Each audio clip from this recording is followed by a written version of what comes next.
Welcome to presentation number 17 in our series Rereading Revelation.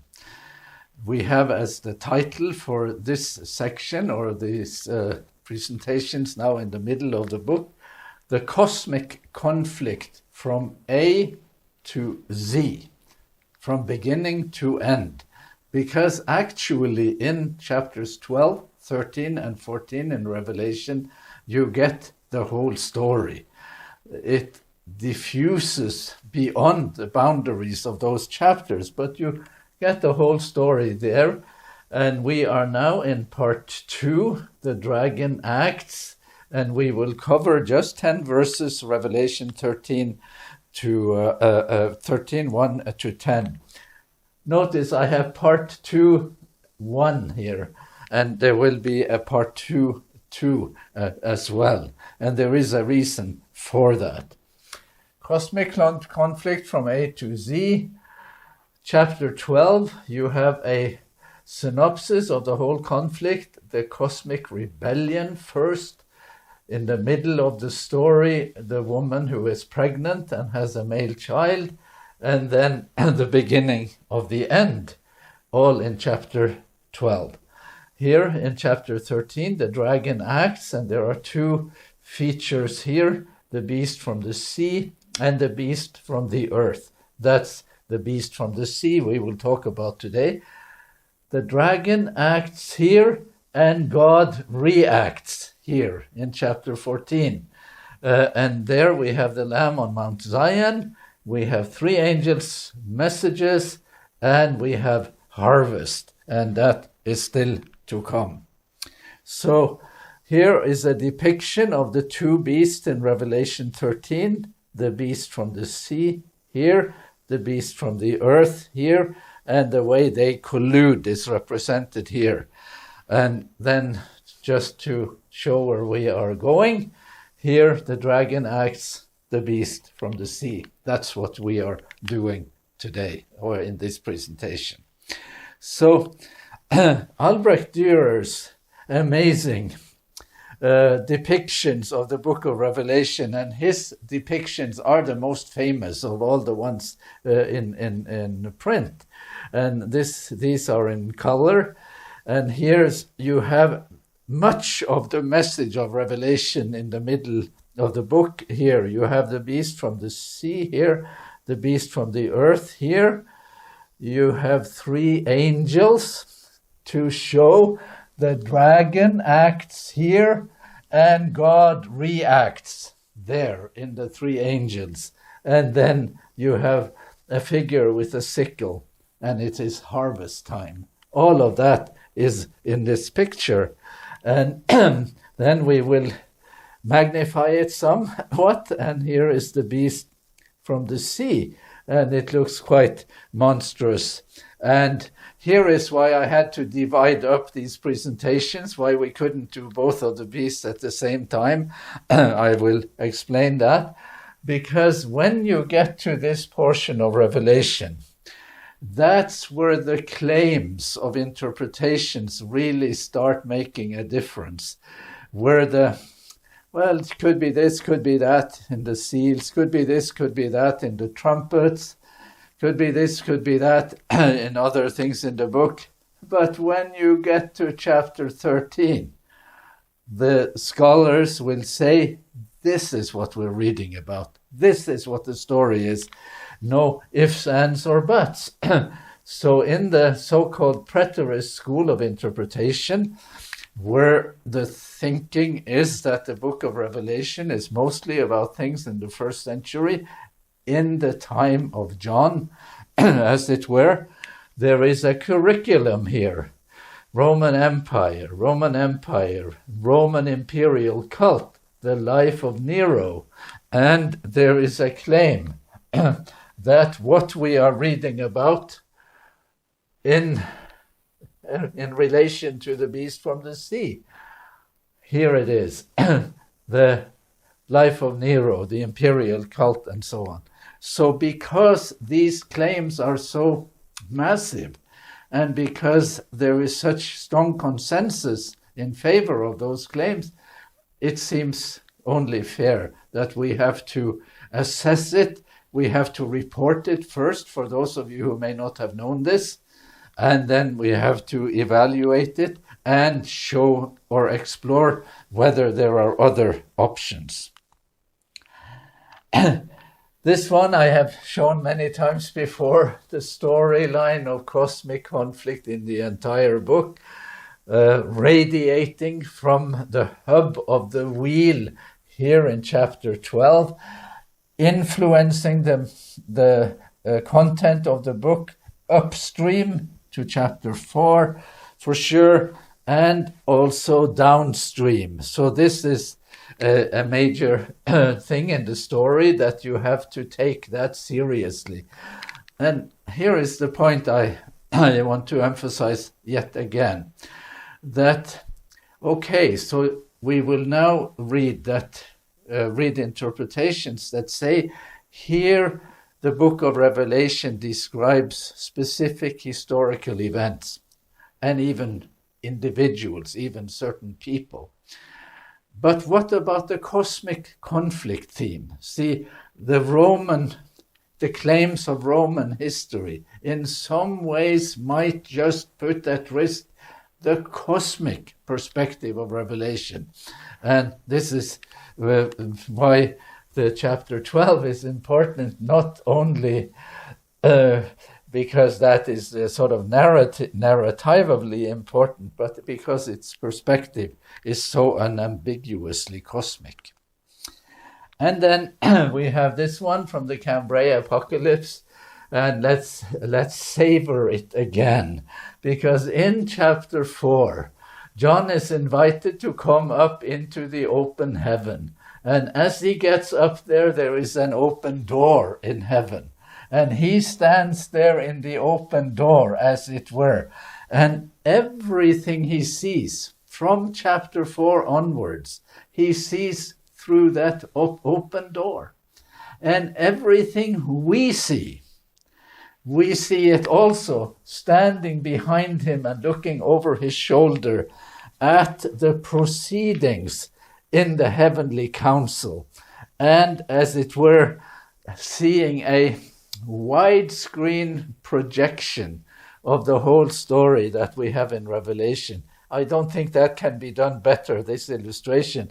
And surely, this discovery, this revelation, what he sees here through the open door and the lamb that was killed with violence, should be one of the most arresting sights of the whole story.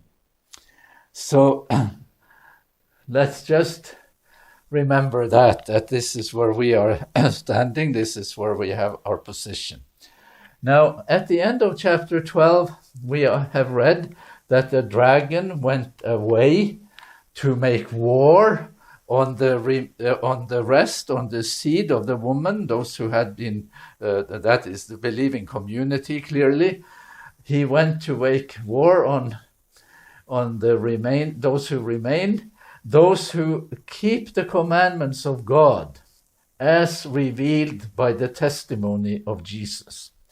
And then we saw that throughout the book, we have these paired phrases, these paired terms. The Word of God as revealed by the testimony of Jesus here, and the Word of God as revealed by the testimony of Jesus there, and throughout. Here it is the commandments of God as revealed by the faithfulness of Jesus.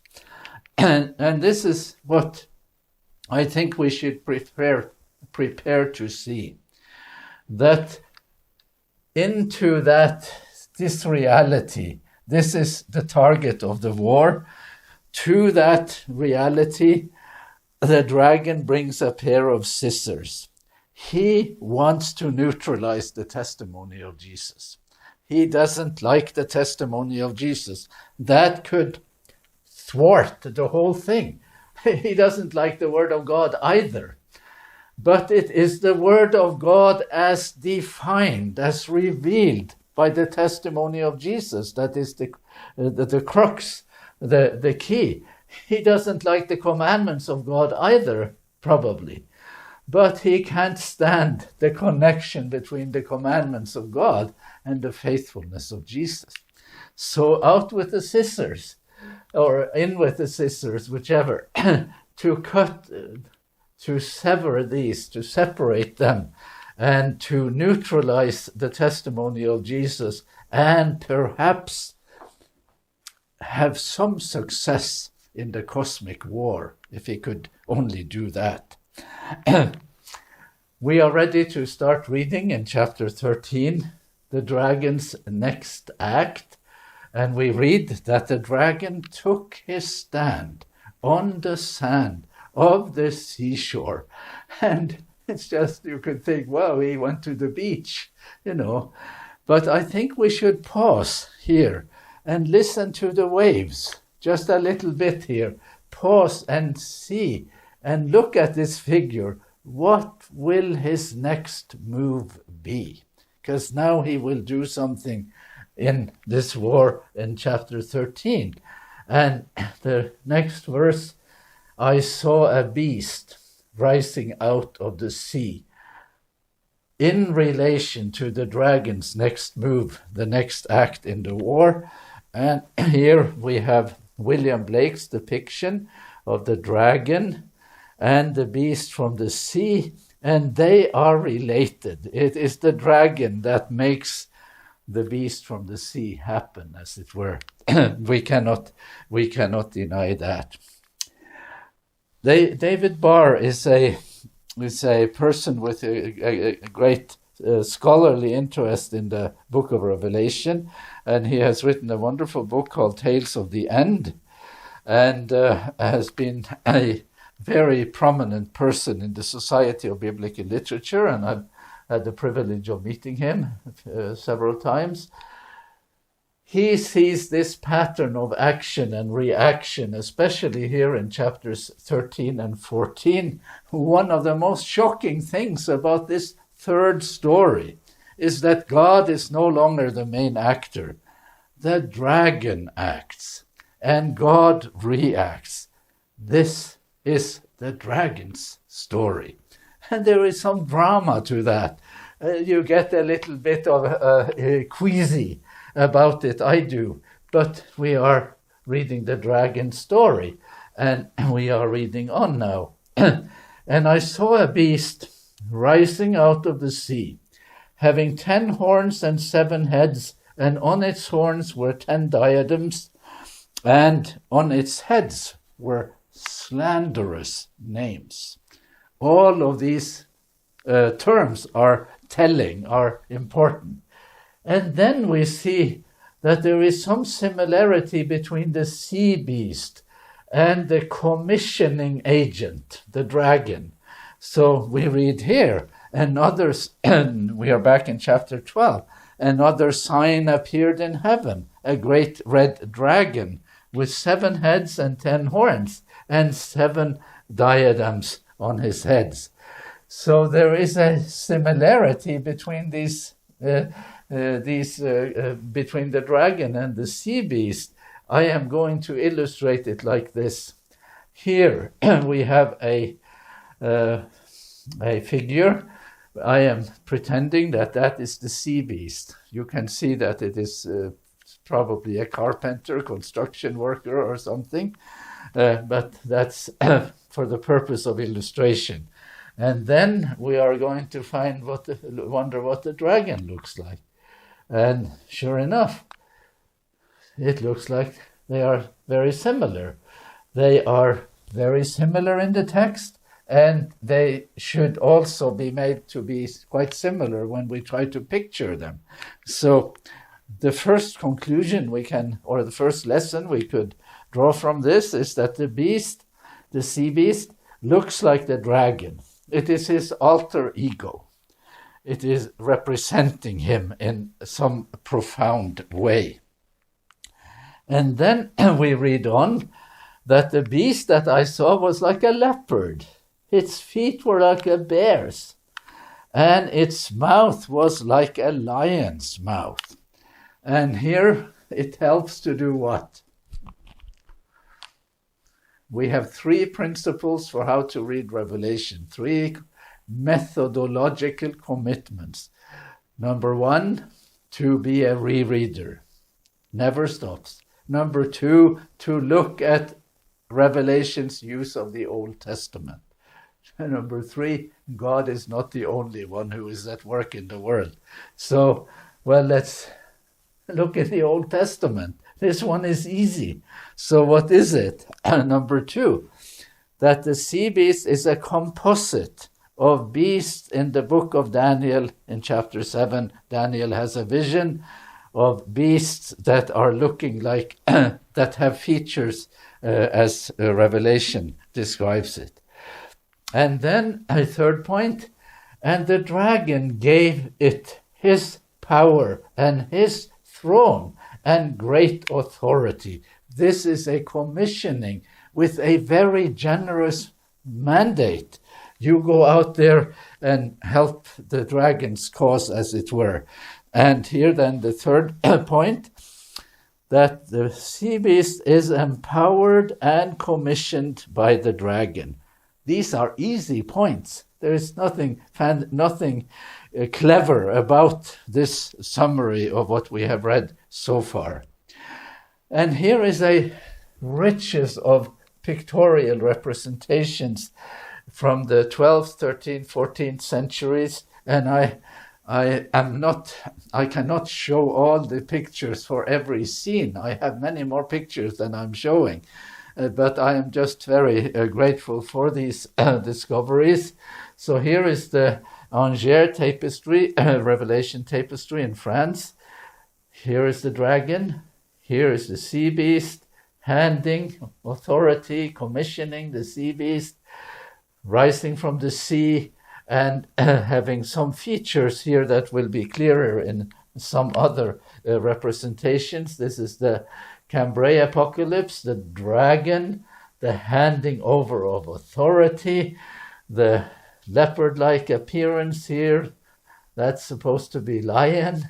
This is supposed to be feet like a bear. Well, let's see if they do better. This is the Jews apocalypse. Dragon here with a serpentine tail. The identity of the dragon is the identity of the ancient serpent in the story. So that should not be forgotten. And here we have the beast from the sea, and there are bare feet here, but we may have a better one even for that. This is an older one, even older one, and more and simpler one. The dragon now on this side, and the beast with leopard spots, bare feet, and lion heads here. And this is the final one for this. This is the Trinity apocalypse, and the dragon is here.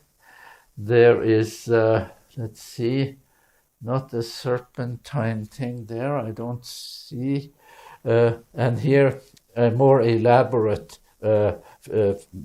depiction of the beast from the sea. You see that all of them give this scepter of authority is handed over to the beast. Let's read on. We haven't reached far. We have just read 2 verses. One of its heads seemed to have received a violent death blow, but the death stroke was healed. And this, we could read this just, it was nothing. But this is a very, very strange thing, a very big thing, because this is what happens to the sea beast.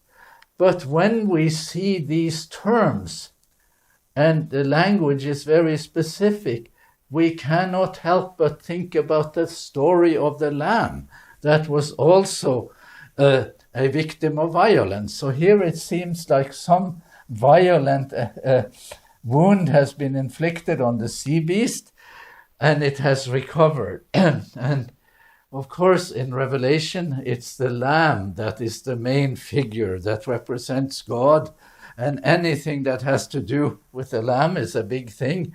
And we read here that I saw a lamb standing as if, in Revelation 5, in the heavenly council, I saw a lamb standing as if it had been killed with violence. And the word here for what happened to the sea beast is hos esphagmenein, sphazo. That is the word for being killed with violence. Similar action inflicted on the sea beast as has been inflicted on the lamb, hos esphagmenon. So what is this? So here you have a more demanding picture. We said that the sea beast looks like the dragon. But now the sea beast has a wound like the lamb. So we have competing identities, or we have complementary identities here. And let's try to describe it. The wound inflicted violently on the sea beast resembles the wound of the lamb. That's number one. Number two, the lamb's wound is a constituent of its identity. You should not see this lamb without ever missing the wound. That is the sort of part of the identity of the lamb, how it appears in the book, and a constituent of its identity. But the wound of the sea beast is a constituent of the identity to which it aspires. The sea beast would like to borrow some of the luster of that wound. The sea beast wants to have it. I said at the beginning that the dragon goes away to make war, the commandments of God, and the testimony of Jesus. He wants to neutralize the testimony of Jesus. And if he somehow can take control of the wound, of the lamb's wound, that is the testimony of Jesus. So this is not about nothing. So here, the sea beast, I call it divine absence in apparent presence, because the wound is a signifier of God's presence, a signifier of the lamb. But when the wound is usurped by the dragon, the lamb isn't there, even though it appears to be there. There is divine absence in apparent presence. And with so we can move on from there, or let me just try to illustrate it like this, that the sea beast then is kind of playing on both ends of the field, playing two sides of the playing field. He is representing the dragon. He pretends to represent the lamb too, with the wound, as it were. So we have these switching of masks to try to illustrate that, capture the sort of dual function or dual identities here. So the beast represents the dragon, but it appears to represent the lamb. And again, with that illustration, and the wound, the mark of identity of the lamb, is the basis for the sea beast's influence. I can prove it with a text. One of its heads seemed to have received a violent death blow, but the death stroke was healed. In amazement, the whole earth followed the beast. And that is not something that would have happened if not for the wound. That is, the sequence there is very, very clear. So in pictorial representations, then we have a challenge. What happened to the wound? Here we have the duality of the sea beast here in relation to the wound. And here we have the lamb. There's no duality there. There is the wound, period. Nothing else than that. And nothing else than God revealed by the faithfulness or the testimony of Jesus. But when our artists that are otherwise so brilliant and so wonderful, and I'm so so happy for what they do. They just can't do that wound. Yes, they do try here to make it seem, maybe they do think that the believers are fighting the dragon and inflicting harm on it, but that is not in the text. There is nothing about the believers fighting violently against the dragon in any of these texts. On the contrary, they are always at the receiving end of violence. So this depiction doesn't quite work. I am showing it to say the wound is missing in pictorial representations. And even here in this wonderful illustration or depiction of Dürer, here is the beast from the sea. And he just couldn't do it. He just could not make that wound a big item in the story in the way he represents the sea beast. Again, the dual identity there. Okay, let's call this a timeout, what I'm doing now. Let's call it a kind of a break in the story, and then we will return to the text in a few minutes. I said that that chapter 13 confronts us with some complexities because there are claims to what this means. And here is the claim. I am going to read from a book written more than 100 years ago by a German scholar, Wilhelm Busset. And this is what he says in his commentary on the Gospel, on the Book of Revelation in German. The observation that the core of the prophecy in the Apocalypse refers to the then widely held expectation of Nero redivivus is, in my opinion, an immovable point that will not again be surrendered. The bronze rock of the contemporary historical interpretation, against which all contrary points of view so far have been dashed to pieces. Wow. What is he saying? He's saying that the beast from the sea is related to the Roman Empire, and that wound that we talked about, that is the story of the Emperor Nero, who at the end of his life, when he was pursued and afraid for his life and would probably have been killed, but he wasn't killed, he committed suicide. And a myth arose around that time that Nero would one day return. He would be revived, and he would have a huge impact. And there is some literature, quite a bit of literature, telling that story of the myth of Nero's return. And Wilhelm Busset, he says that that story is embedded in the book of Revelation. That is what we're reading, and it is an immovable point.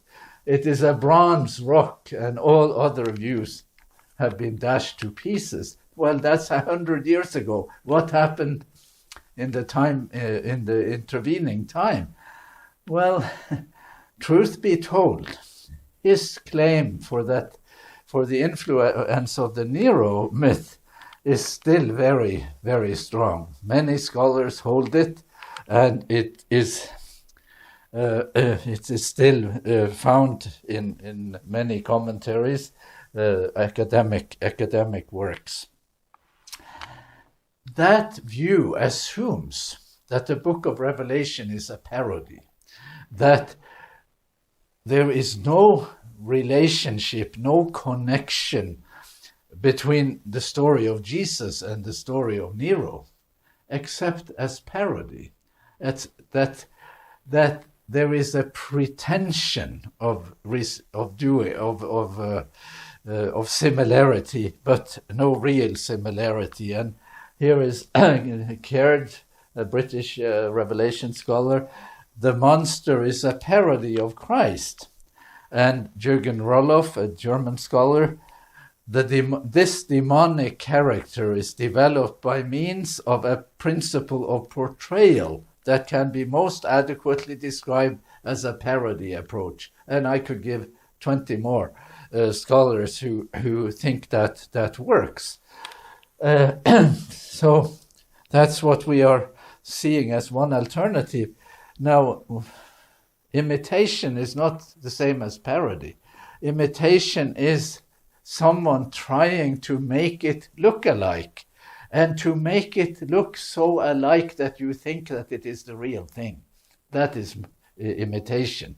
And here we have a few people who argue that. Paul Manier is a Yale New Testament scholar, or was a Yale New Testament scholar. He says not that the Roman Empire is the story, but at the end, Satan's attack must be launched from a beachhead within the church. So Satan attacks the believing community, and he wants to sever the connection between the commandments of God and the testimony of Jesus in the minds of the believing community. And this question by James Resigue, in what way is Nero the consummate opponent of Christ? If you see the conflict, the two sides of the conflict, and there is Jesus on one side and Nero, is he the other one? That seems a little bit of a mismatch. And Greg Beale, who is a very influential evangelical Revelation scholar, this imagery in Revelation 13 and background suggests deception within the covenant community itself. So we are not looking so much at what happens in the Roman Empire, we are looking more at what happens in the believing community, aware that the dragon targets them. That's the awareness. So question here is at the level of concepts or conceptions. Is a parody? Is that the best the dragon can do, or should we expect more? And this one, did the parody happen? And did it have the impact projected in Revelation? And the answer to that is no. And I again, returning to Paul Manier here, now there is little evidence that the rumored resuscitation of Nero actually had any such effects. Didn't happen, that's one thing. But, was there any sort of, even the rumor, did that have any effect at the level of rumor? It did not induce either Roman citizens or Christians to follow the beast with wonder. It had no impact on the Christian community, the myth of Nero's return. It did not enhance the seductive worship of the dragon, nor did it aid the dragon in his deadly war against the saints. So you can say that these are criticisms of the parody approach and the notion that we have Nero in the story. So I will try to make 2 or 3 points here and then show an illustration. The wound inflicted violently on the sea beast resembles the wound of the lamb and is meant to resemble it as imitation, not parody. And the lamb's wound is a constituent of its identity. And so with the sea beast, it likes to brandish the wound. It has the wound in its passport. That's how it makes itself, identifies itself, as it were. And the notion of parody, this is my claim, the notion of parody is too trivial for the symbol. It must be seen as an imitation, and that is an opinion for which I think there is strong evidence. But here is my illustration. These are very big shoes, and the figure inside the shoes is too small for the size of the shoe. The shoe size is the language of Revelation. And this puny figure here, he is in some ways the parody then, that he doesn't have big enough feet to fit the shoes. There is a mismatch. And that's how I wish to adjudicate this question, whether parody or imitation. And I had that in mind, actually, here on this visit to Rome, and we saw this foot of the Emperor Constantine, a colossal statue, a very big foot here, and my little one, and I just thought about this, about the foot that matches the shoe. So it's not a perfect analogy, but I couldn't resist it. So again, then digressing somewhat here on historical issues, or thinking about other options. What could it be if it isn't the Roman Empire? And here is Richard Bauckham, who is a very influential New Testament scholar and a wonderful mentor, and I think highly of everything he does, even though I don't quite agree with his view of how Revelation tells the story of the Roman Empire. But this is what he says in a book on the theology of the book of Revelation. It is one of the deepest ironies of Christian history that when the Roman Empire became nominally Christian under the power of the Christian emperors, Christianity came to function not so very differently from the state religion which Revelation portrays as Rome's idolatrous self-deification.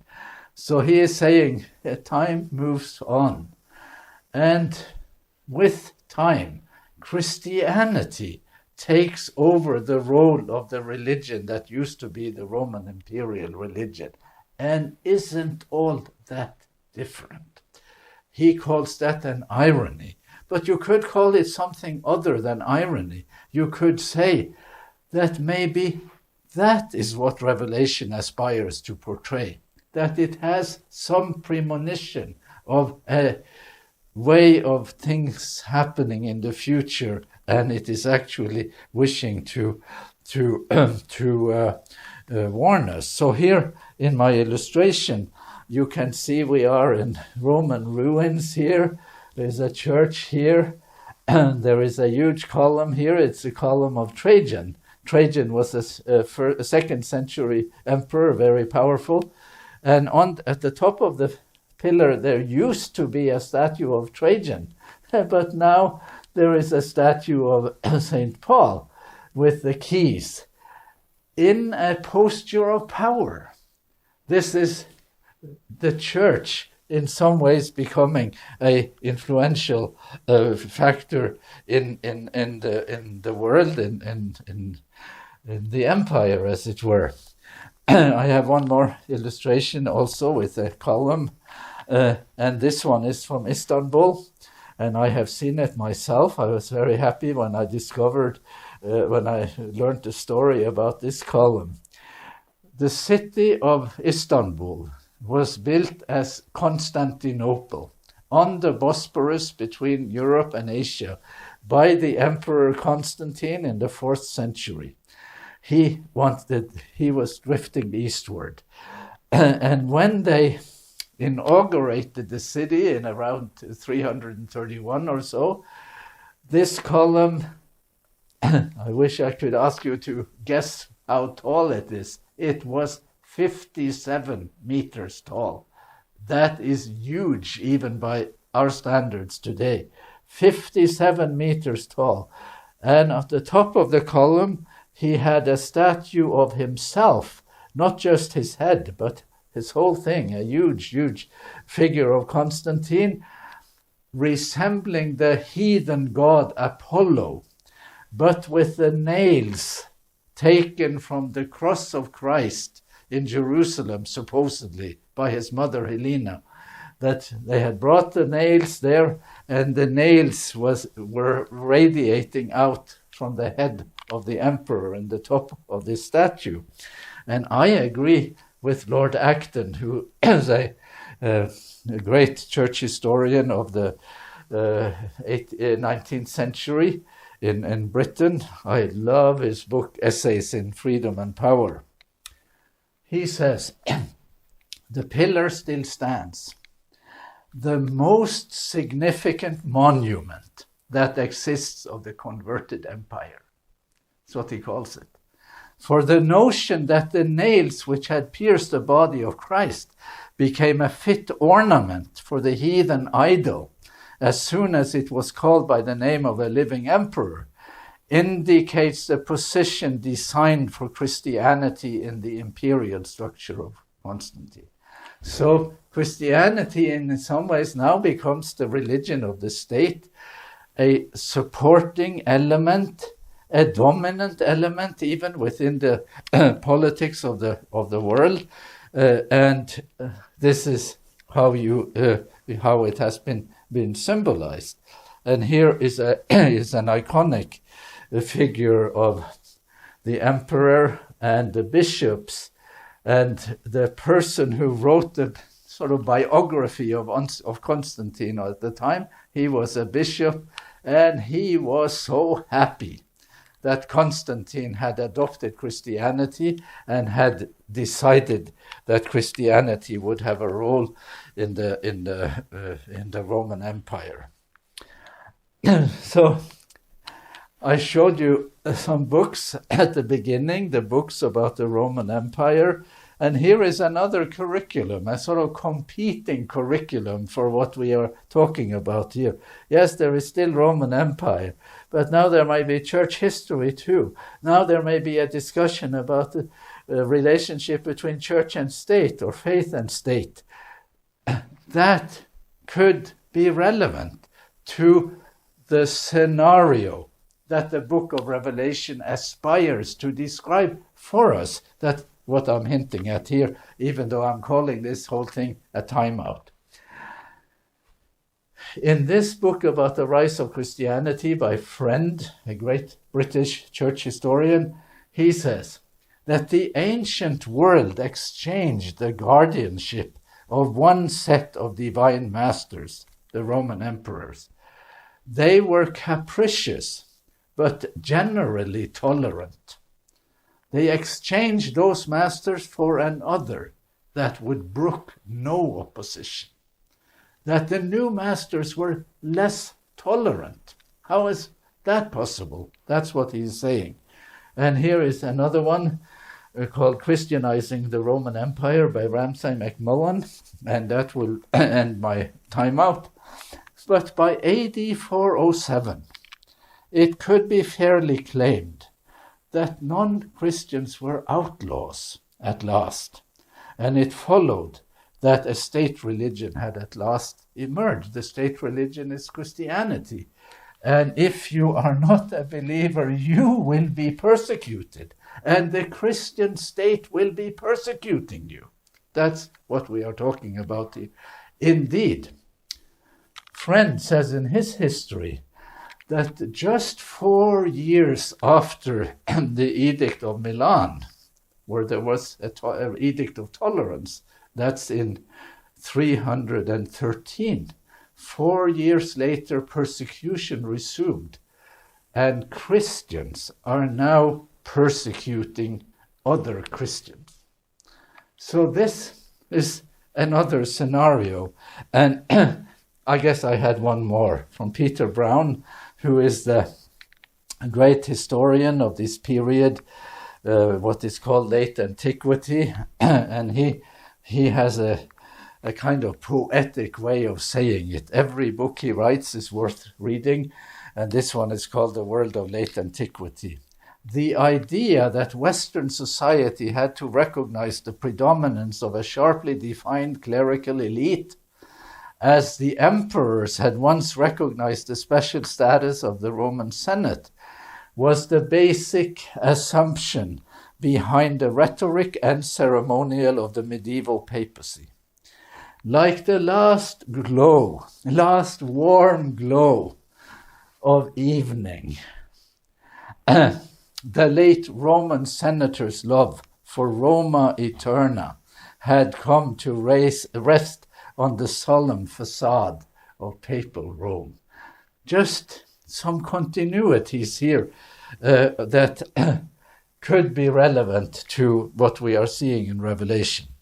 So just one more thing on the apocalypse and the synoptic apocalypse. We have talked about that in the past. Here is the synoptic apocalypse, the speech Jesus gave before he left this world. And here is Revelation, talking here about deception, talking here about great signs, and talking here about false prophets. And sure enough, Jesus talks about the same thing in the Gospel of Mark: deception, great signs, and false prophets. But he is not talking about the Roman Empire. There's no hint of interest there. He's talking about a threat to the believing community. And the question is that what Revelation also is talking about? We are returning to the text now. Admiration for the false side. They worshipped the dragon, for he had given his authority to the beast. And they worshipped the beast, saying, "Who is like the beast, and who can fight against it?"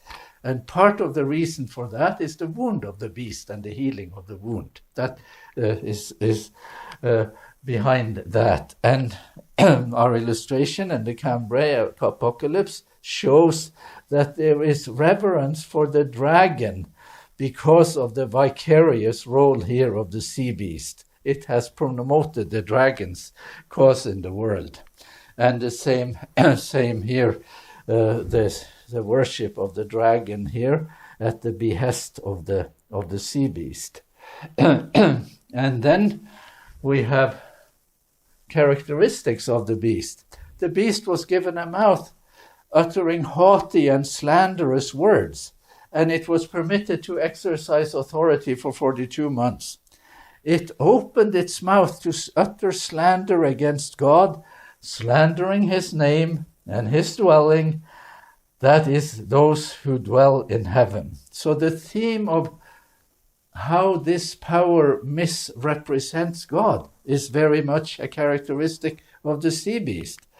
And when we think it's sort of a depth perspective on that, we go back to the Garden of Eden, we think about the ancient serpent, and we remember that his name is the slanderer.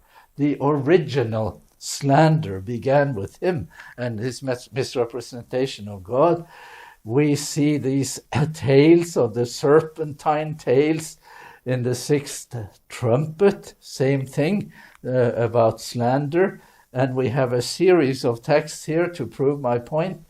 The great dragon was thrown down, that ancient serpent who is called the slanderer. Notice the connection between slander here and the slanderer here, the deceiver of the whole world. Sixth trumpet, for the power of the horses is in their mouths and in their tails. Their tails are like serpents, having heads, and with them they inflict harm. The implication again is the implication of slander. And here is the beast from the sea. It opened its mouth to utter slander against God, slandering his name and his dwelling. And we have one more beast, or the same one, later in the story. He carried me away in the spirit into a wilderness, and I saw a woman sitting on a scarlet beast that was full of slanderous names. So the theme of slander is pervasive here. And then, just to see how so many things are fed into these images, we have a reminiscence of the beast in the book of Daniel.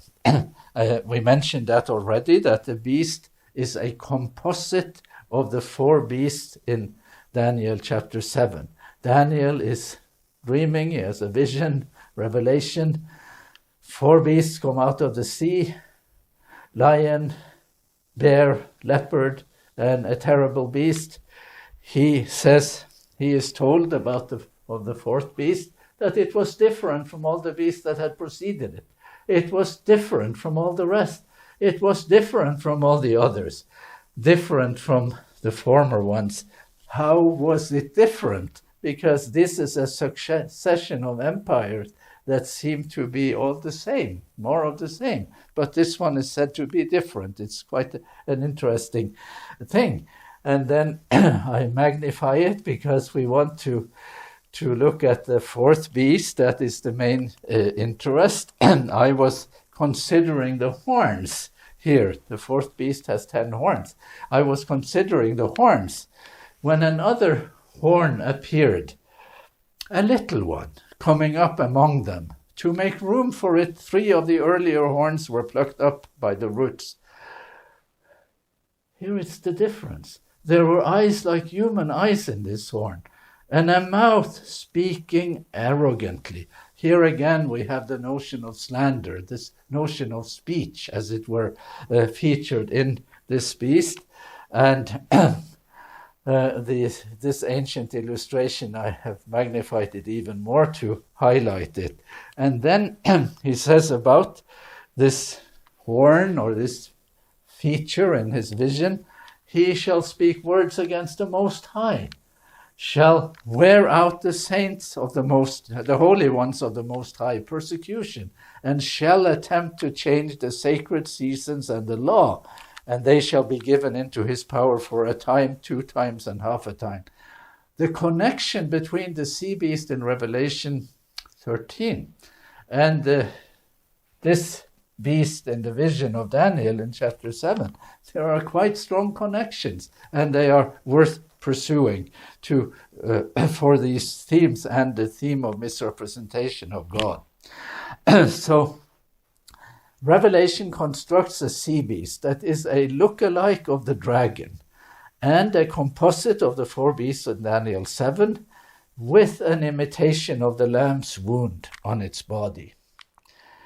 There is continuity between the world empires of Daniel and the religio-political character of the sea beast in Revelation. That's a mouthful. There is some elements of continuity here. And we have made some hints of what it could be. Its chief characteristic in Daniel as well as in Revelation is slander, misrepresentation of God. And then the last few verses in Revelation 13 about the sea beast. It was commissioned to make war on the saints and to win over them. That's what we are told here. And then the theme of war and the theme of slander are mutually reinforcing themes here. War burst forth in heaven. He went away to make war, here in 12. He commissioned, it was commissioned to make war here about the sea beast. And then, if you recall, we had the 7 seals quite a while ago. In the heavenly council, the book sealed with 7 seals, and the first seal, here is what we read. And I looked, and wow, there was a white horse.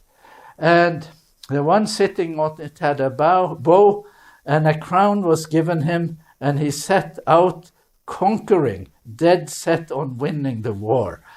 I am more than hinting that there is a connection between this image and the white horse as a horse of imitation here.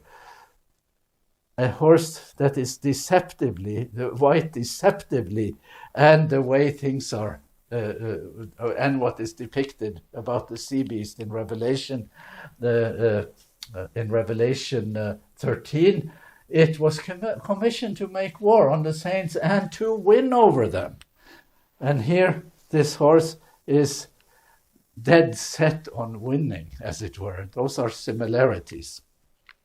It was given authority over every tribe and people and language and nation, and all the inhabitants of the earth will worship it, everyone whose name has not been written in the book of life of the Lamb that was killed with violence from the foundation of the world. And here is a depiction of that. and being slain by this beast because of non-compliance. And here is the lamb that has been killed with violence from the foundation of the world. It's a constituent of its identity. The last verse, verses 9 and 10. Let anyone who has an ear listen. If anyone is to go into captivity, I could say God will deliver you. That's not what the text says. Into captivity he or she will go. If anyone is to be killed with the sword, God will deliver you. That's not what the text says. With the sword he or she will be killed, just like Jesus was. Here is a call for steadfastness and the faithfulness of the believers. That is surely the case. And here, looking again at our picture of the two beasts, and especially the beast from the sea, and some conclusions. The dragon goes away, but there is presence in apparent absence. The sea beast is commissioned to represent the dragon in the world. It's not like the dragon disappeared from the world. He is active, but he has a surrogate power. The sea beast is a look-alike of the dragon, a composite of the four beasts in Daniel 7, we've said that already, with an imitation of the lamb's wound on its body. But there is absence in its apparent presence. The wound doesn't represent the lamb. It is a fiction. It is the lamb is absent here, but the dragon is present. That is what we're seeing. The dragon, the sea beast, and the earth beast have been seen as a false trinity, but it is probably best to see the sea beast and the earth beast in Revelation 13 as two false witnesses in contrast to the two true witnesses in Revelation 11. And the wound and its meaning is crucial. We noticed how hard it is to depict that pictorially. A wound of imitation, and from the start, the basis for the sea beast's influence in the world. And number 5, like the serpent, the sea beast slanders God, makes war, and is commissioned to deploy violence. All reasons to despise it, but it holds its ground because of the wound. That's what saves it, as it were. And my last one, imitation, is a far stronger explanation than parody for the symbols, the aspiration, and the ability of the fallen stars. We need something bigger than Roman imperial reality at the end of this part of the story.